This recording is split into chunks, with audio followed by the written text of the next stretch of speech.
Donc on va se lever tout de suite pour le premier chant.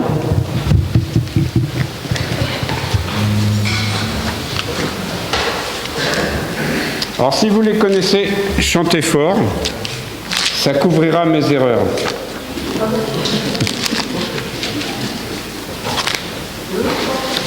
Moi j'ai pas de chance, en plus j'ai le micro. Alors, enfin je dis ça parce que c'est des chants, c'est un chant que je connais un peu moins, mais bon. Oui, t'as raison, je vais le faire tout de suite. Ça y est, j'ai trouvé ma page.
J'entendais qu'il y en avait qui le connaissaient, c'est bien. Merci. Vous pouvez vous rasseoir. Le passage de ce matin, ça sera le psaume 15.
Donc le psaume 15. Ô Éternel, qui séjournera dans ta tente? Qui demeurera sur la montagne sainte? Celui qui marche dans l'intégrité, qui pratique la justice et qui dit la vérité selon son cœur. Il ne calomnie point avec sa langue, il ne fait point de mal à son semblable, et il ne jette point l'opprobre sur son prochain. Il regarde avec dédain celui qui est méprisable, mais il honore ceux qui craignent l'Éternel. Il ne se rétracte point s'il fait un serment à son préjudice. Il n'exige point d'intérêt de son argent, et il n'accepte point de don contre l'innocent. Celui qui se conduit ainsi ne chancelle jamais. Prions. Merci Seigneur pour les bénédictions dont tu nous combles, Seigneur. Aide-nous à ne pas être blasés par ces bénédictions, mais à voir ta main agissante, Seigneur. Merci de pouvoir voir les chrétiens dans ta maison, Seigneur, de pouvoir nous assembler pour adorer ton nom. Voilà. Aide-nous à vraiment vivre les instants que nous passons dans ta maison, au travers de ces chants, au travers de ta parole, au travers de ce que nous entendons, Seigneur. Que nous soyons heureux d'être ici et de partager aussi la communion fraternelle. Nous remettons entre tes mains, Seigneur, nos requêtes. Tu sais combien elles sont nombreuses. Nous avons établi une liste et tous les jours on en ajoute, Seigneur. Nous pensons particulièrement ce matin à Carré, Seigneur, et cette opération qu'il va subir et ses examens à venir. Sois aussi avec Florian, le petit-fils de Bernadette, Seigneur. Prends soin de sa santé, aide les médecins aussi à pouvoir l'aider à comprendre ce qu'il vit, ce qu'il a comme problème. Je demande à titre personnel d'être aussi avec Alban, la fille de mon beau-frère, Seigneur, que tu prennes soin de sa santé aussi et de ses nombreux problèmes. Aide-nous à partager nos requêtes, Seigneur, nos fardeaux, mais aussi nos bénédictions que tu nous donnes et que nous les partageons parce que tu nous combles, tu nous bénis, tu nous aides chaque jour, Seigneur. Aide-nous à être reconnaissants de cela. Que tu sois aussi avec notre pasteur, son épouse aux États-Unis. Il a passé aussi des examens, Seigneur, que tout se passe bien pour lui. Je demande ces choses au nom de Jésus. Amen. On va passer au prochain chant. J'ai trouvé la paix profonde.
Il te faut un cœur brisé.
les annonces, on va avoir un autre chant.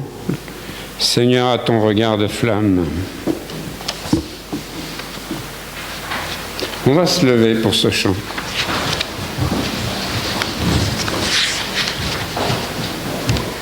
Alors comme celui de tout à l'heure, si vous le connaissez bien, chantez-le bien fort, ça couvrira mes erreurs. Je l'ai répété, je l'ai travaillé, mais bon, quand on a le piano après et le rythme, des fois il peut y avoir des erreurs.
Parti.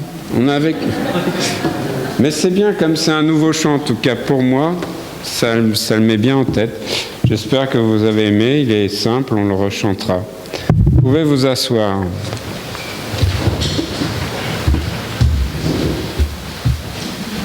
Alors j'ai plein d'annonces, j'espère que je ne vais pas en oublier.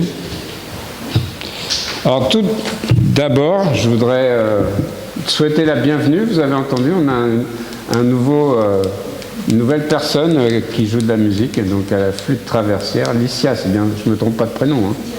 Lydia, pardon. Donc Lydia, qu'on est content d'avoir, qui nous aide avec la flûte traversière. Vous l'avez entendu sûrement, et donc c'est un plaisir. Merci. Donc si vous êtes membre de l'Église et que vous avez des talents musicaux, n'hésitez pas, faites-vous connaître.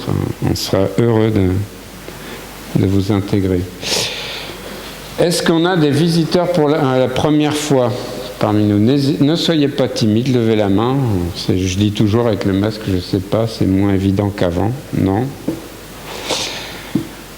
Alors je vous rappelle la journée jeune qui aura lieu le 23 mai. Donc c'est Wesley l'organisateur. Allez vers lui. Si vous êtes jeune et que vous voulez participer. Tu as eu des gens qui sont venus vers toi, c'est bon? Oui. D'accord. Pour ma classe, j'allais le dire, oui, vas-y, mais... Dimanche prochain, départ à 10h05 et on va aller filmer au collège en face. Donc on partira à pied, on ira filmer. N'oubliez pas vos sacs à dos, parce qu'on va en avoir besoin. C'est un mystère pour moi, d'accord. Donc en tout cas, vous avez entendu 10h05, départ, sac à dos, collège. Voilà. On avait parlé, elle n'est pas là ce matin, mais Rachel veut mettre en route donc, une réunion de prière pour les femmes. Donc si vous voulez participer, adressez-vous à elle.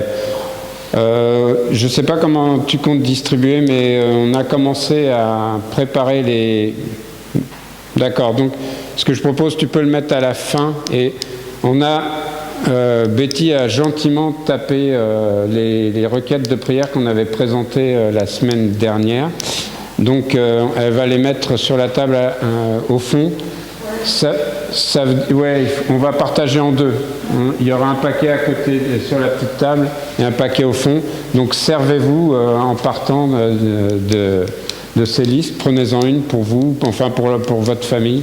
Et ça vous permet de connaître les requêtes de prière qui concernent vraiment nos frères et sœurs. Et ça nous aide aussi à avoir des prières plus précises à adresser au Seigneur. Vous verrez, il y a des nouvelles... il y a des personnes qui ont été rajoutées. Je vous l'avais entendu pendant ma prière peut-être. Carré Abet, que vous connaissez très bien, qui vient souvent nous aider. Il a un cancer de la peau. Et donc, on va lui enlever un grain de beauté bientôt. Et donc, priez pour lui et priez pour les traitements à venir et que le Seigneur vraiment soit avec lui, vraiment le garde. J'ai également prié pour le petit-fils de Bernadette, Florian, qui a des problèmes de santé, qui en avait eu beaucoup quand il était enfant. Et les médecins avaient dit que sûrement quand il serait adolescent, il risquait d'avoir de nouveau des soucis. Donc il a 12 ans maintenant, il approche les 12 ans et apparemment il a beaucoup de problèmes de vomissement et les médecins pour l'instant ont du mal à trouver et à l'aider. Donc priez pour lui. Oui. Oui, l'hôpital Necker, spécialisé pour les enfants, donc il est retourné là-bas. Donc vraiment, prions pour lui. On a ajouté aussi la fille de mon beau-frère, Alban, qui a aussi des problèmes de santé. Elle a des problèmes des pieds qui gonflent. Elle a subi même la chimio. Donc bon, elle a beaucoup de problèmes de santé, donc priez pour elle. Et il y a aussi donc tous les autres, je ne vais pas les citer, vous retrouverez sur la liste, mais donc prions pour ces personnes-là et n'hésitez pas, prenez une liste. Je vais laisser la place maintenant à Nicole. Elle va nous... Donc, exceptionnellement, aujourd'hui, ça sera la bibliothèque. Elle aurait dû avoir lieu la semaine dernière, mais par ma faute, ça n'a pas été fait. Donc, je vais laisser la place à Nicole. Elle va vous parler d'un livre qu'elle a lu. S'il vous plaît, le téléphone. Merci. Elle va vous le lire, vous parler d'un livre qu'elle a lu et elle tiendra avec Camille la bibliothèque tout à l'heure.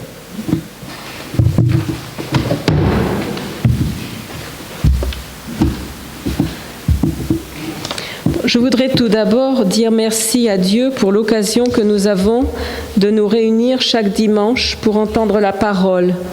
Merci à Thiago et Cyril pour les prédications et à David pour les messages transmis sur YouTube. Comme nous sommes bien nourris, le Seigneur nous invite à partager sa parole. Pour être des témoins fidèles, nous devons être en mesure de démontrer avec la Bible ce que nous avançons. Personnellement, quand j'ai commencé à chercher Dieu, je me suis dirigée vers le catholicisme, puisque c'est dans cette religion que j'avais été baptisée. En même temps, je lisais la Bible qui m'avait été offerte. Celui qui cherche trouve. Le Seigneur a éclairé mon chemin. Il m'a fait voir combien certaines pratiques catholiques étaient éloignées de la parole de Dieu. J'ai donc quitté cette institution pour rejoindre une église attachée à la Bible. 15 ans environ après ma conversion, j'ai découvert ce livre que je me permets de vous présenter. Il s'agit de témoignages d'anciens prêtres rassemblés par Richard Bennett qui ont rencontré Jésus dans la parole. Ils ont quitté la prêtrise et ils sont devenus pasteurs. Leurs témoignages sont très intéressants et utiles pour nous, pour redresser, convaincre avec douceur, pertinence et amour, quand l'occasion nous est présentée auprès de nos amis catholiques. Ils expliquent clairement les erreurs de doctrine et même la falsification de la parole dans les 10 commandements. Et alors, autre livre donc, qui est sur le même thème, c'est celui de « Le catholicisme à la lumière de l'Écriture sainte » par Jacques Blocher, qui était professeur à l'Institut biblique de Nogent. Et il a beaucoup étudié sur le sujet et peut aussi donner des renseignements très très précieux. Voilà.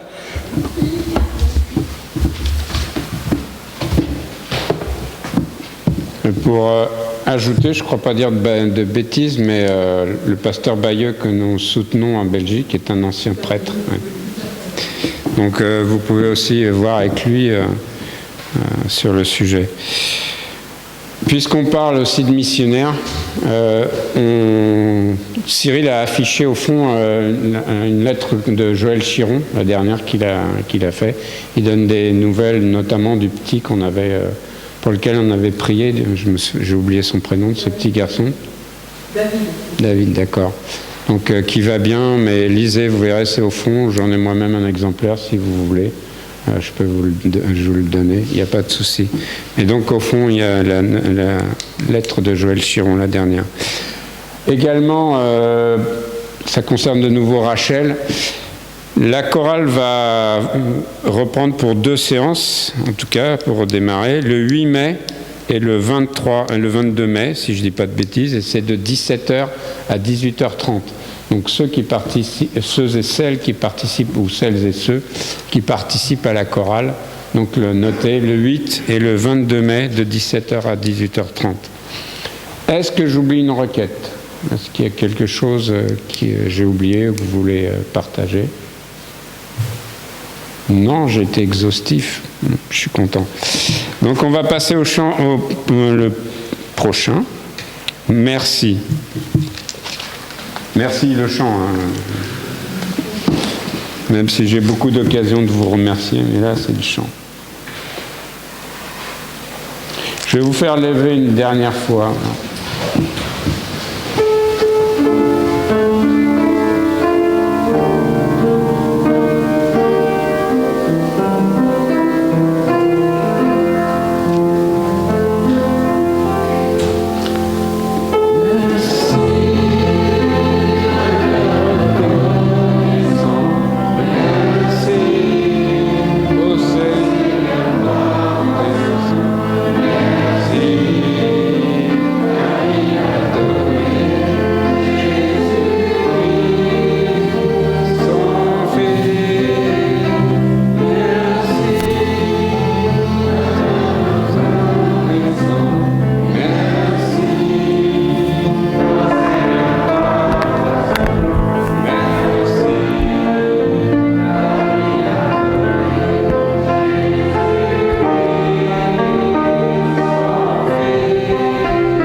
S'asseoir. Ça marche. C'est bon? C'est bon? Super. On va avoir un dernier chant avant d'entendre le message de ce matin. Si mon peuple s'humilie.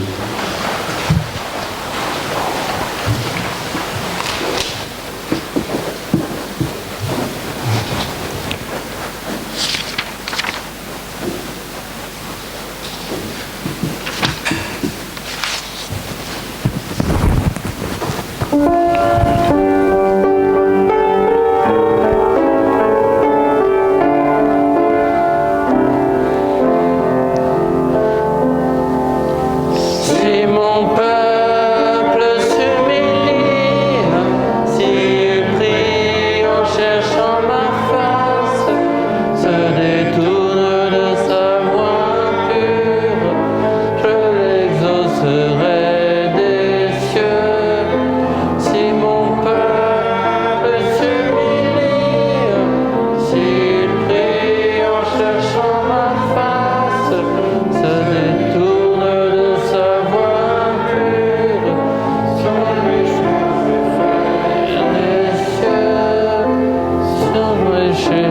On peut reprendre. Si mon peuple s'humilie, s'il prie en cherchant ma face, se détourne de sa voie pure, je l'exaucerai des cieux.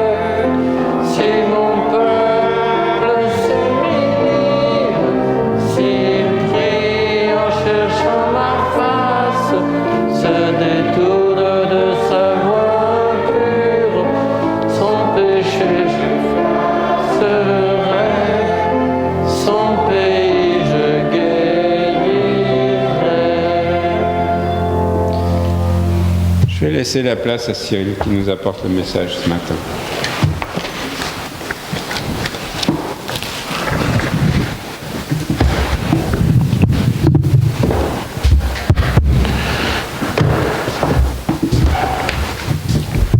Merci Thiago. Alors tu vois, on est équipé avec des micros encore plus près de nous. Je sais pas si ça marche bien, mais on essaye. Sans le masque, c'est mieux.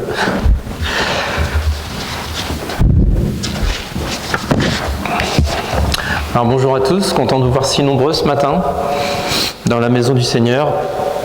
Donc comme vous le savez, nous espérons avoir quelques évolutions pour notre couvre-feu, nos déplacements interrégions. Ces contraintes liées à la Covid, la Covid, imposée depuis plus d'1 an maintenant. Alors nous en saurons certainement un petit peu plus d'ici 2 semaines.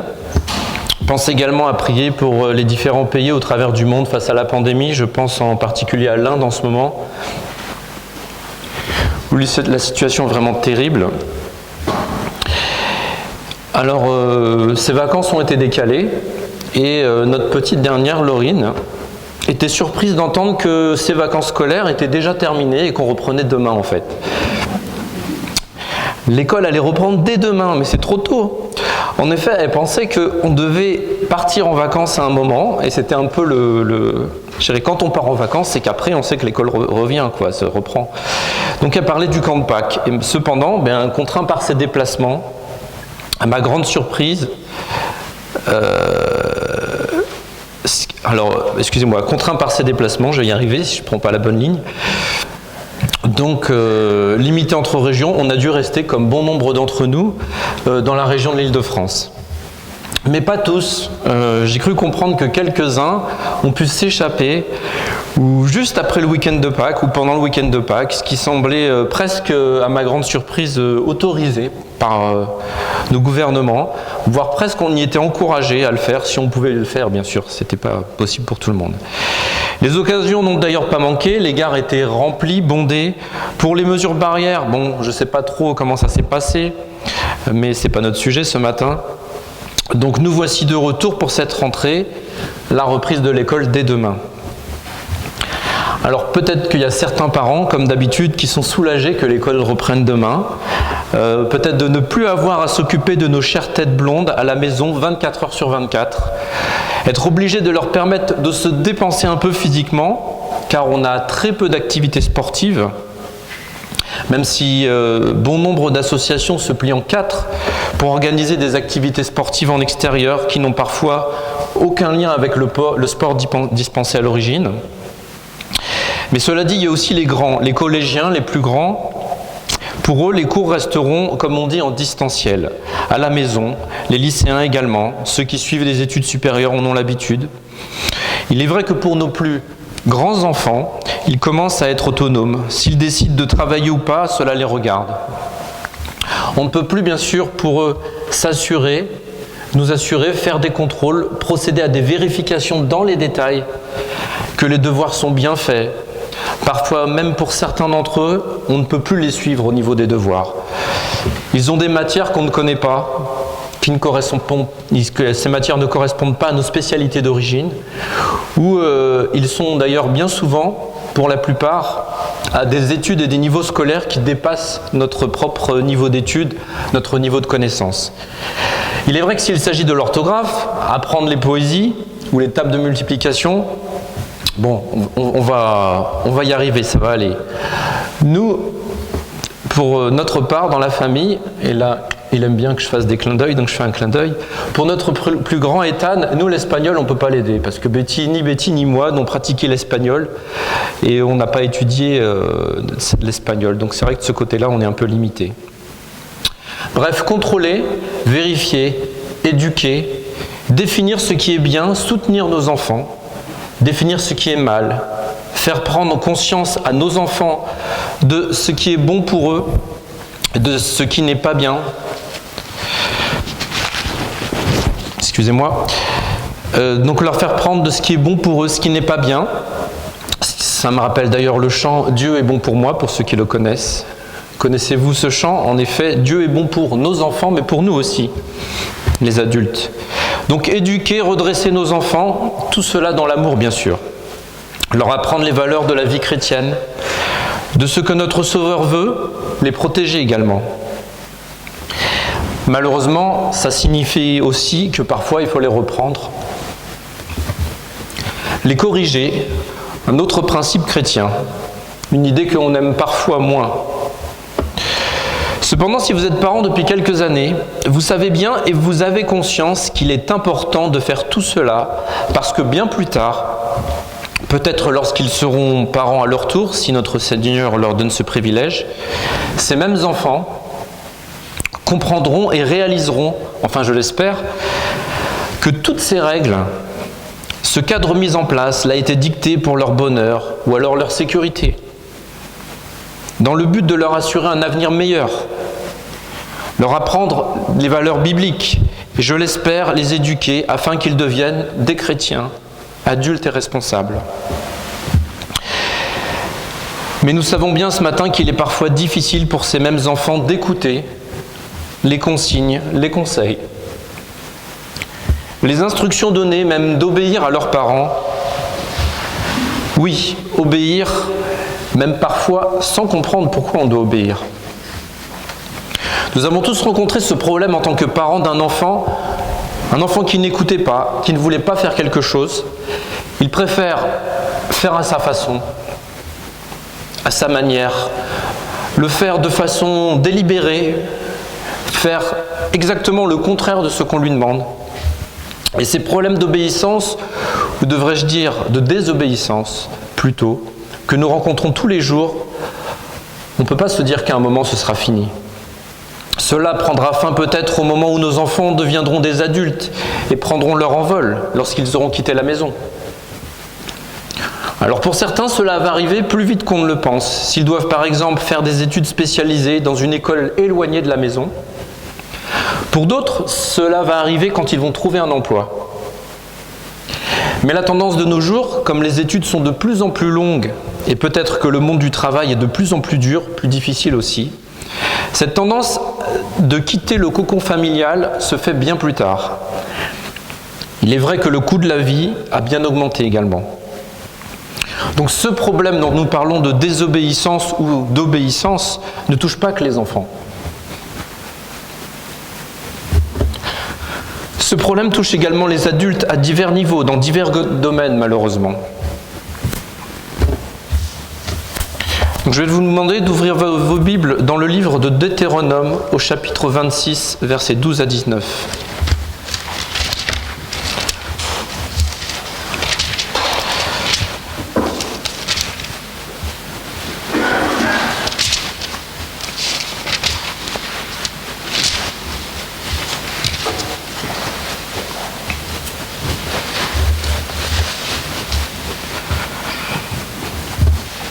Et pendant que vous cherchez le passage, nous allons demander au Seigneur de nous conduire dans l'étude de sa parole. Seigneur, merci pour le privilège d'être ici, de pouvoir te louer librement, de pouvoir nous réunir, parce que tu nous as aimés le premier, Seigneur, et tu désires que nous soyons nourris quotidiennement par ta parole, que tu puisses être avec ceux qui sont dans la peine, dans les soucis de santé dont nous avons parlé, et que tu travailles nos cœurs et ouvres nos cœurs à entendre ta parole et la mettre en pratique ce matin, au nom de Jésus. Amen. Donc Deutéronome 26, 12. Lorsque tu auras achevé de lever toute la dîme de tes produits, la 3e année, l'année de la dîme, Tu la donneras aux Lévites, à l'étranger, à l'orphelin et à la veuve. Et ils mangeront et se rassasieront dans tes portes. Tu iras devant l'Éternel ton Dieu, j'ai ôté de ma maison ce qui est consacré, et je l'ai donné aux Lévites, à l'étranger, à l'orphelin et à la veuve, selon tous les ordres que tu m'as prescrits. Je n'ai transgressé ni oublié aucun de tes commandements. Je n'ai rien mangé de ces choses pendant mon deuil. Je n'en ai rien fait disparaître pour un usage impur. Je n'en ai rien donné à l'occasion d'un mort. J'ai obéi à la voix de l'Éternel, mon Dieu. J'ai agi selon tous les ordres que tu m'as prescrits. Regarde de ta demeure sainte des cieux et bénis ton peuple d'Israël et le pays que tu nous as donné, comme tu l'avais juré à nos pères, ce pays où coule le lait et le miel. Aujourd'hui, l'Éternel ton Dieu te commande de mettre en pratique ses lois et ses ordonnances. Tu les observeras et tu les mettras en pratique de tout ton cœur et de toute ton âme. Aujourd'hui, tu as fait promettre à l'Éternel qu'il serait ton Dieu, afin que tu marches dans ses voies, que tu observes ses lois, ses commandements et ses ordonnances, et que tu obéisses à sa voix. Et aujourd'hui, l'Éternel t'a fait promettre que tu seras un peuple qui lui appartiendra, comme il te l'a dit, et que tu observeras tous ses commandements, afin qu'il te donne, sur toutes les nations qu'il a créées, la supériorité en gloire, en renom et en magnificence. Et afin que tu sois un peuple saint pour l'Éternel, ton Dieu, comme il te l'a dit.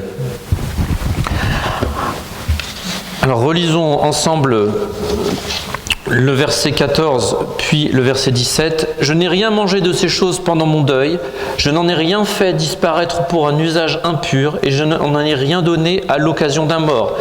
J'ai obéi à la voix de l'Éternel mon Dieu, j'ai agi selon tous les ordres que tu m'as prescrits. » Et verset 17, « Aujourd'hui tu m'as fait promettre à l'Éternel qu'il serait ton Dieu, afin que tu marches dans ses voies, que tu observes ses lois, ses commandements et ses ordonnances, et que tu obéisses à sa voix. »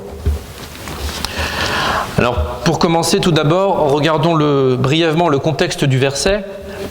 Il est ici défini 2 cérémonies instituées, donc c'est Moïse qui parle en fait, définies au peuple d'Israël, 2 cérémonies.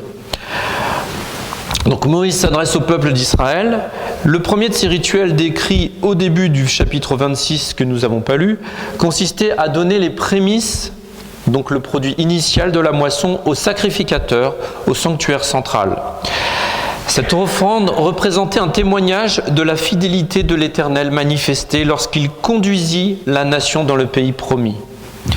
Ainsi, au tout début de cette vie, chaque citoyen avait l'occasion de venir devant Dieu, individuellement, de confesser sa foi en lui effectuant cette offrande. Le sacrificateur devait accepter le panier d'offrande, prononcer quelques mots, puis le rendre à l'adorateur.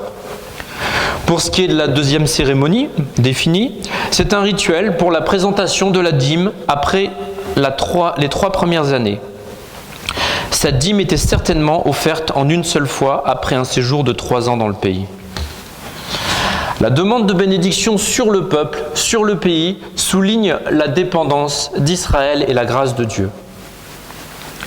À partir du verset 16, on peut lire la déclaration d'engagement réciproque avec Dieu.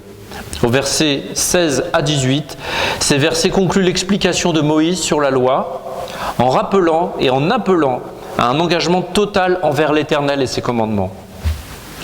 Et au verset 18 et 19, il confirme de façon réciproque, donc de Dieu vers son peuple, l'engagement de Dieu envers Israël.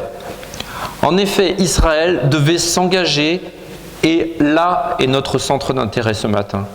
Israël devait s'engager à obéir, soigneusement et sans réserve, de tout son cœur et de toute son âme aux lois et aux ordonnances de l'Éternel. Cela signifie qu'Israël acceptait les termes de l'alliance de l'Éternel et reconnaissait sa propre responsabilité d'y obéir.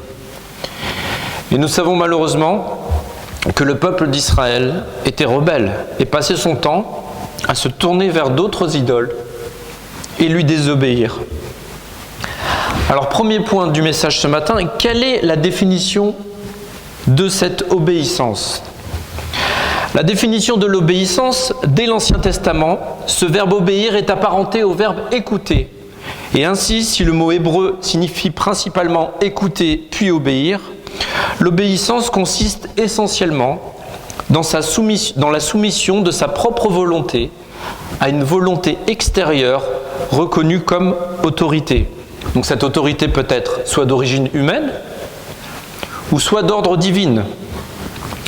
Elle suppose que cette autorité, bien sûr, auparavant, ait de la façon la plus claire communiqué sa volonté à ceux dont elle attend l'obéissance.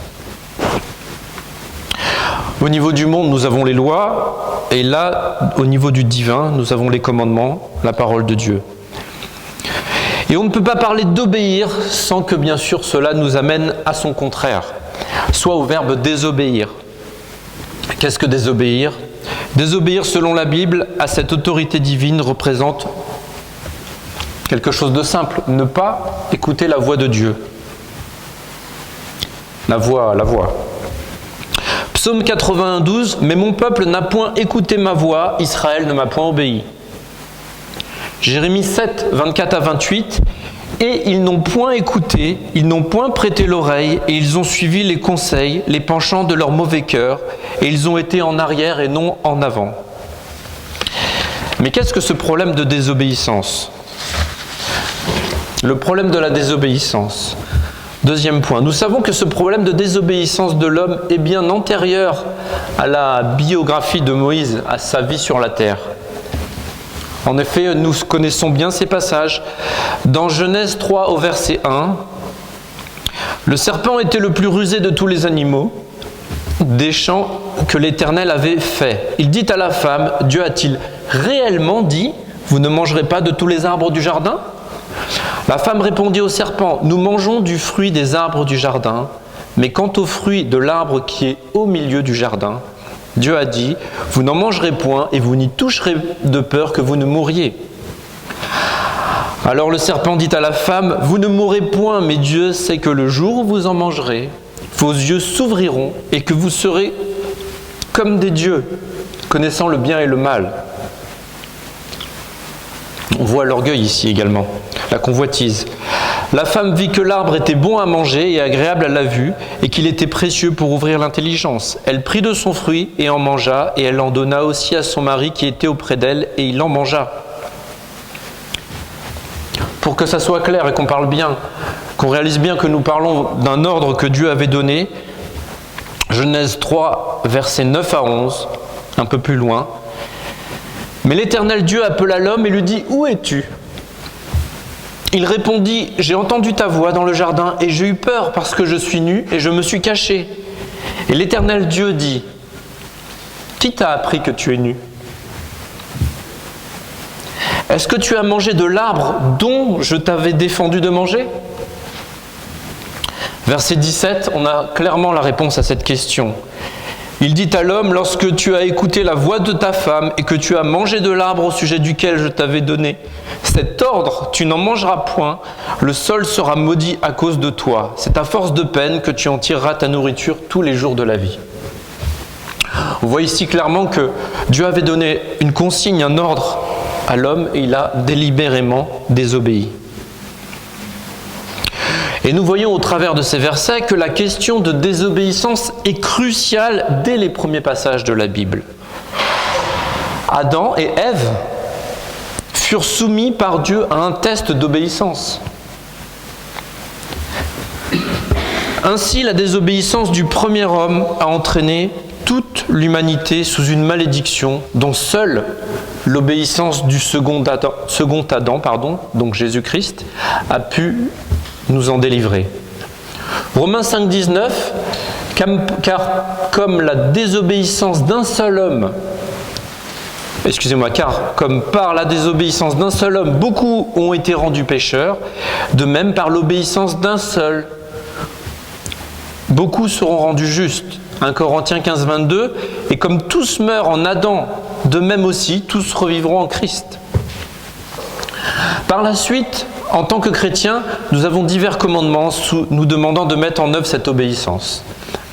Sans les voir dans tous les détails, nous savons que, ce qui nous ramène à notre introduction, notre Seigneur nous demande tout d'abord d'être obéissants à nos parents. Donc troisième point, l'obéissance aux parents. Et comme nous en parlions au début du message, celle-ci est fondamentale pour toute relation des enfants avec leurs parents. Proverbe 1,8 « Écoute mon fils, l'instruction de ton père et ne rejette pas l'enseignement de ta mère. » Éphésiens 6,1 « Enfants, obéissez à vos parents selon le Seigneur, car cela est juste. » Colossiens 3,20 « Enfants, obéissez en toutes choses à vos parents, car cela est agréable au Seigneur. » Nous voyons ici tout d'abord l'exigence divine, puis la notion de justice, et enfin le respect de cette exigence qui est agréable au Seigneur. Nous avons également la promesse que vous connaissez bien dans Éphésiens 6,2, nous indiquant que le respect de nos parents prolongera le nombre de nos jours sur la terre. Honore ton père et ta mère. Mais nous ne restons pas éternellement des enfants, même si nous demeurons les enfants de nos parents. Quatrième point, l'obéissance à nos maîtres. Éphésiens 6, 5 à 6. Serviteurs, obéissez à vos maîtres, selon la chair, avec crainte et tremblement, dans la simplicité de votre cœur, comme à Christ, et non pas seulement sous leurs yeux, comme pour plaire aux hommes, mais comme des serviteurs de Christ, qui font de bon cœur la volonté de Dieu. Un passage dans Colossiens 3,22 également, « Serviteurs, obéissez en toutes choses à vos maîtres selon la chair, non pas seulement sous leurs yeux, comme pour plaire aux hommes, mais avec simplicité de cœur dans la crainte du Seigneur. » Alors de nos jours, malheureusement l'esclavage existe encore, même si on dit qu'il est aboli. De nos jours, nous pouvons ici transposer ces versets au respect de nos supérieurs établis dans notre lieu de travail au quotidien, établis par Dieu. Les esclaves travaillaient en échange de quoi ils étaient nourris et logés. Cela représentait le salaire de leur travail. On sait même que certains esclaves travaillaient pour acquérir leur liberté. En effet, tout comme les esclaves avec leur maître, nous devons obéir à nos responsables au travail. Si notre chef n'est pas facile, s'il ne comprend pas la difficulté de notre travail, peut-être l'énergie que nous devons mettre dans ce travail, ce que cela représente parfois. Une petite anecdote me vient à ce sujet concernant la réponse standard que l'on entend parfois au regard de la quantité de travail que nous ne pouvons peut-être pas achever dans les horaires de travail définis, ou peut-être parce que nous avons des objectifs de temps, peut-être un travail à finir avant la fin de la semaine. Mais si tu n'arrives pas à tenir les délais, ou si tu es obligé de partir en retard après ton horaire de fin de service, c'est parce que tu t'organises mal. Une réponse qui peut être vraie parfois, mais semble facile à affirmer dans certains cas. Autre point, l'obéissance à l'autorité, aux lois.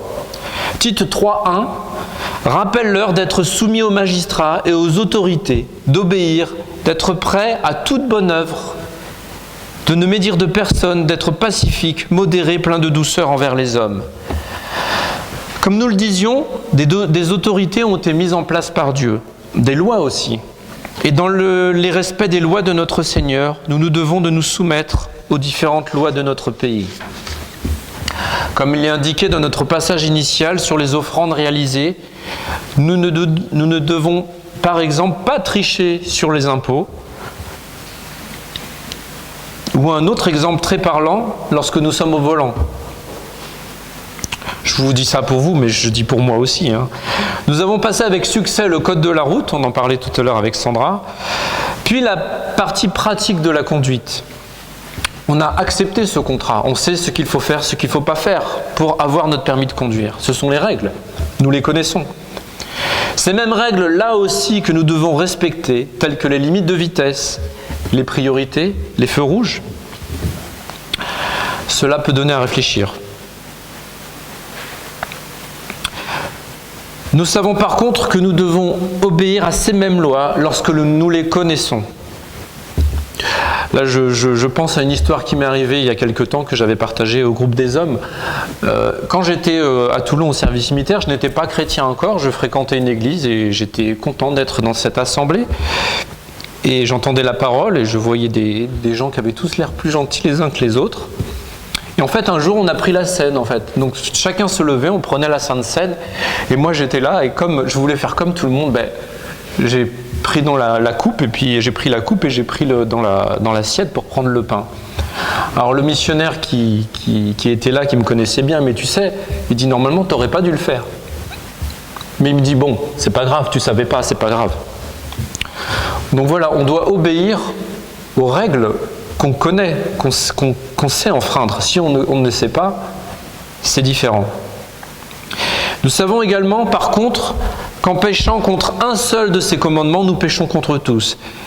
Et également que de nos seules forces, nous ne sommes pas en mesure d'être capables d'être obéissants.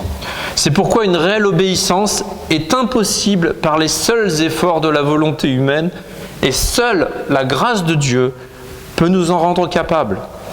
Il faut donc avoir fait ce pas de venir avec foi à Jésus-Christ et accepter son salut.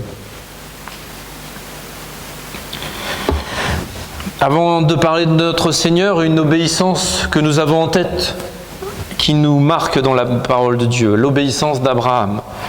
L'exemple de foi et d'obéissance préfigurant le sacrifice de Jésus-Christ et celui d'Isaac par son père Abraham. Genèse 22, 1 à 12. On va juste lire le début et la fin du verset, je vous rassure. Donc verset 2. Dieu dit, prends ton fils, ton unique, celui que tu aimes.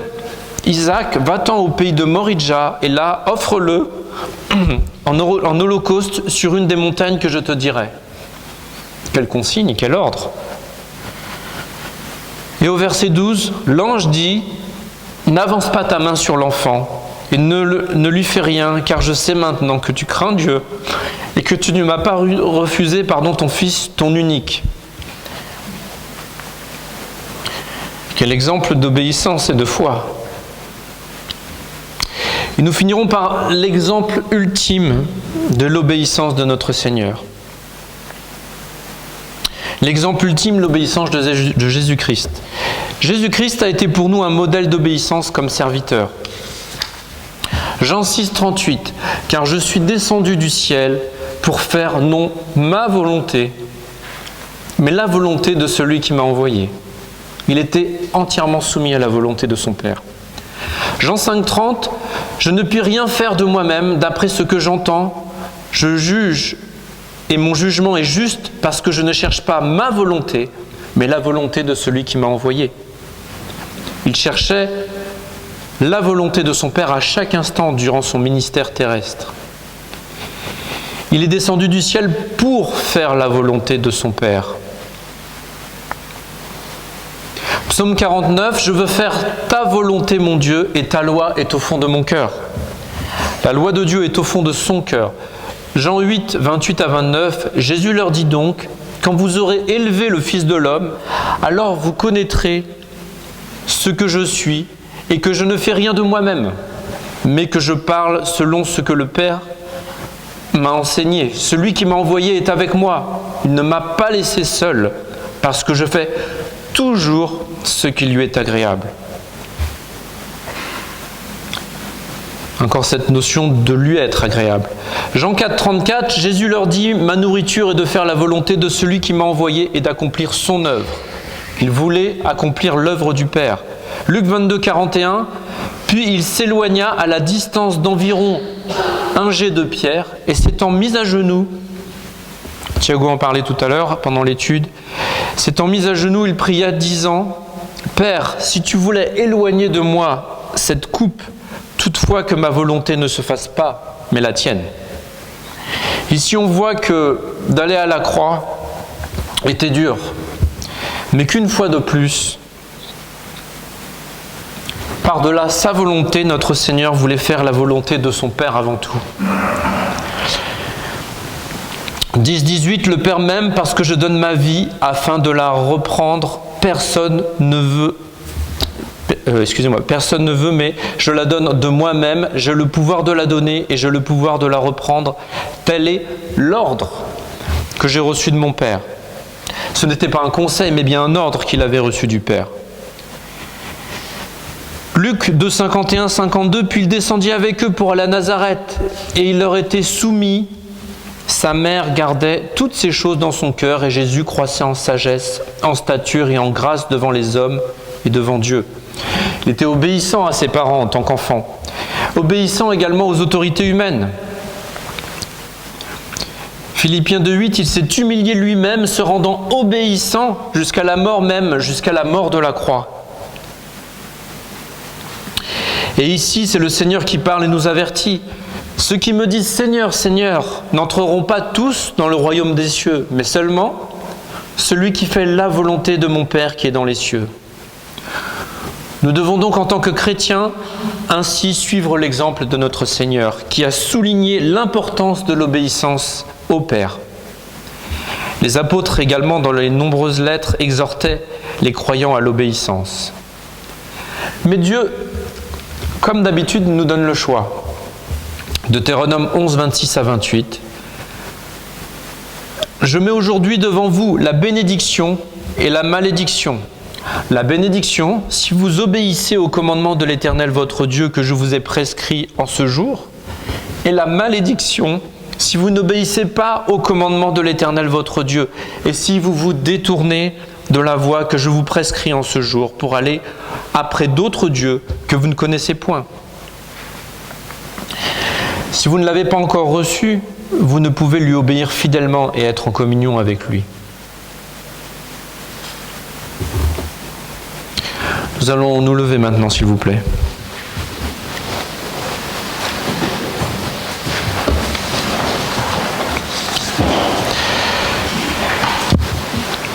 Un dernier passage dans Hébreux 5, 7 à 9. C'est lui qui, dans les jours de sa chair, a présenté avec de grands cris et avec larmes des prières et des supplications à celui qui pouvait le sauver de la mort, et il a été exaucé à cause de sa piété.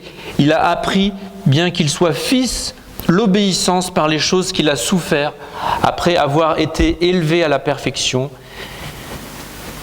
Il est devenu, pour tous ceux qui lui obéissent, l'auteur d'un salut éternel. Amen. Si vous n'avez pas la paix de notre Dieu ce matin, vous voulez lui être agréable, mais vous ne pouvez pas. Vous pouvez être juste devant lui, vous approcher de lui avec cette confiance, cette assurance d'accéder à sa présence divine, d'accéder à ce salut gratuit. Il vous attend comme enfant légitime. Faites ce pas ce matin. Et pour revenir à notre introduction, nous les chrétiens, pensez à ce plaisir que nous avons lorsque nos enfants nous écoutent en opposition à ce sentiment désagréable que nous ressentons lorsqu'ils désobéissent. En tant que chrétiens, gardons à l'esprit chaque jour d'être agréable à notre Père, lui étant obéissant en respectant ses commandements, sa parole, ayant nos regards tournés vers sa grâce et gardant cet espoir de le voir face à face pour l'éternité. Nous allons maintenant avoir un cantique d'appel, s'il vous plaît.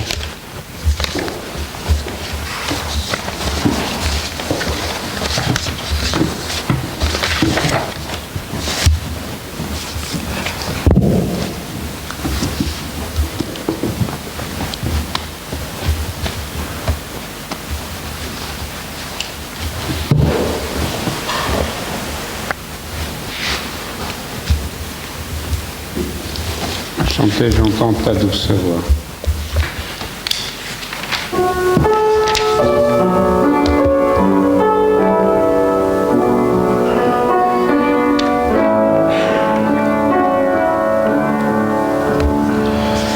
J'entends ta douce voix, Jésus, je viens à toi, je viens, ô Sauveur, lave-moi par le sang de ta croix. Jésus, roi des rois, qui mourut pour moi, je veux rester avec toi. Tiens-moi près de la croix.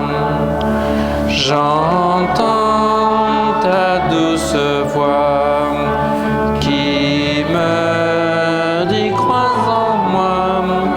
Je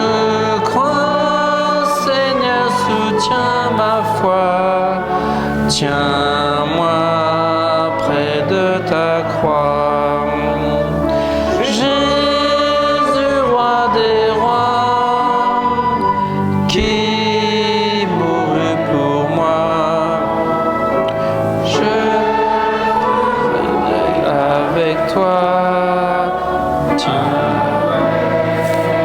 sur la croix.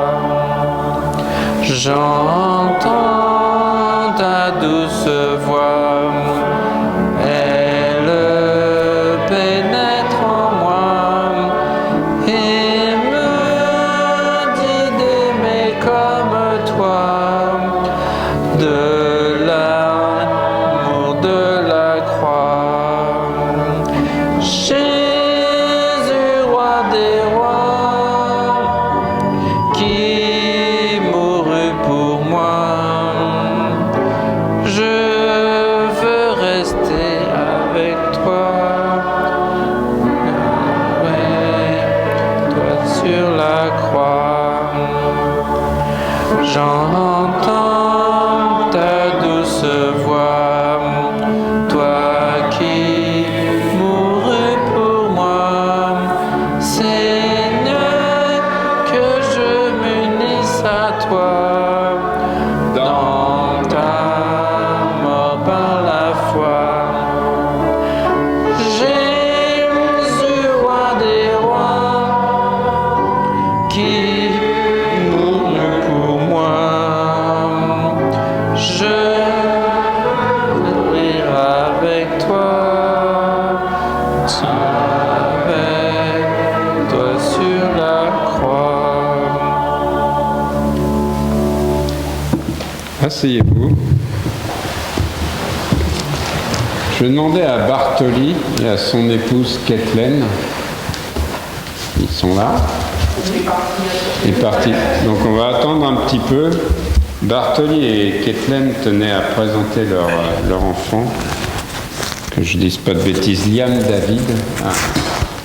Je voulais le présenter à l'église et surtout devant le Seigneur.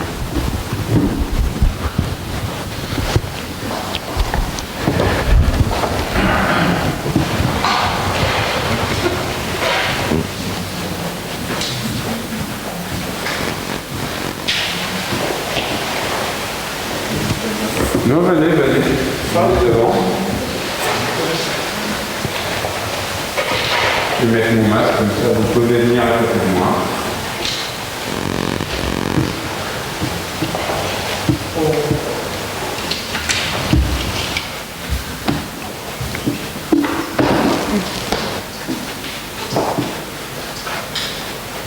Je vais mettre sur le marche comme ça, presque aussi grand que lui.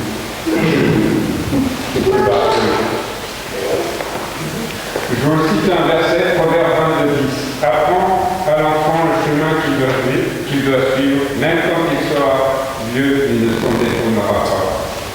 Donc aujourd'hui, Kathleen et Bartoli, son époux, veulent présenter devant le Seigneur et devant l'Assemblée leur enfant, Liam David, donc il est né le 22 avril 2019, je ne dis pas de bêtises.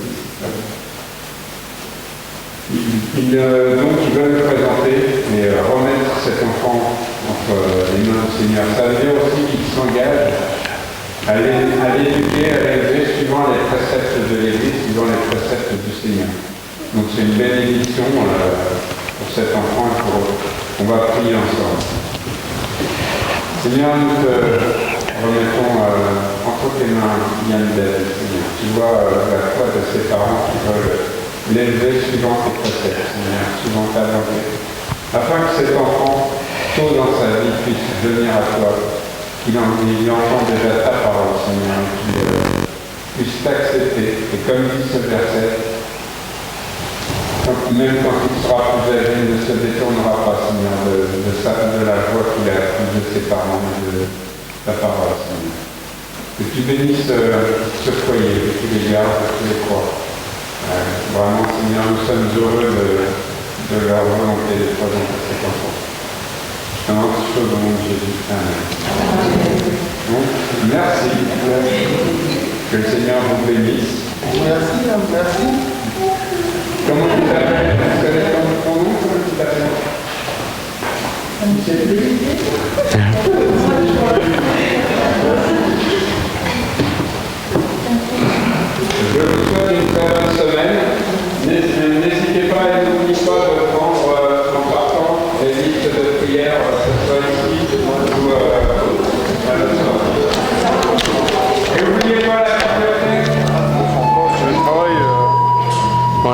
la flamme